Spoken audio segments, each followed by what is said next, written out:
Ngumkhankaso lona we-Road Safety Council ibambisene nema-stakeholders nathi ke sisincephethelo MVA Fund singilamanye ama-stakeholders noma lababambisana nayo i-Road Safety Council ikakhulu ekukhalimeleni ingoti emgwaqweni. Lamhla ke sila eNtabamhloshana MR8 loqala lapha kuhelehele aze ayophumula kaLavumisa. Nguleminye ke yemigwaqo le siyibonako ukuthi inetimotela letinengi letiphitsetelako cishe noma ngabe ngisiphi isikhathi selilanga uyawuthi khanza timotela titinengi. Iphindze ke futhi ibe netiloli timoto letinkulu lokhanza ukuthi tisuka khona le boLavumisa tiphuma ngale kwelithaka tuyowuthulula lokho letikulayishile. Tikhona ke netinkomo kulomgwaqo lo kanti nemaswati lahambako lokhanza sahlala mshiya lo afuna kwewela ayengale. That poses a road safety challenge in the sense that utawukhanza ukuthi the motorized traffic and non-motorized traffic ngiyo letina seyihlangene bese seyenta ukuthi tingoti emgwaqweni tibe tininganyana. Sitowe khuta ke maswati la simile nawo la roadblock lamanye sabonisana ngetinkinga letikhona.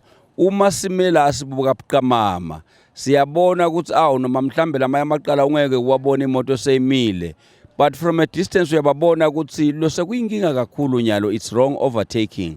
Bantu bengana noma kanjani noma ngabe i-blind rise noma ngabe kune barrier sebayengana. Ngiko ke lo sekusibangela nathi ingoti lesitibita ngeke ukuthi ngama head on collisions mhlambe nabo loss of control nelitubane liyakulayela lokho ukuthi ikhona inkinga leba khona njengoba nje kusehlobo nyalo la eNtabamhloshana noma ke mhlambe kulomgwaqo weMR8 akhona la kuhamba khona kube nemandi titiba le bantu bete bangaqapheli nayifika le motela lapha bese ukhanza ukuthi seyiyaphunyuka esandleni semshayeli sekuba khona ke nembala labalimalako.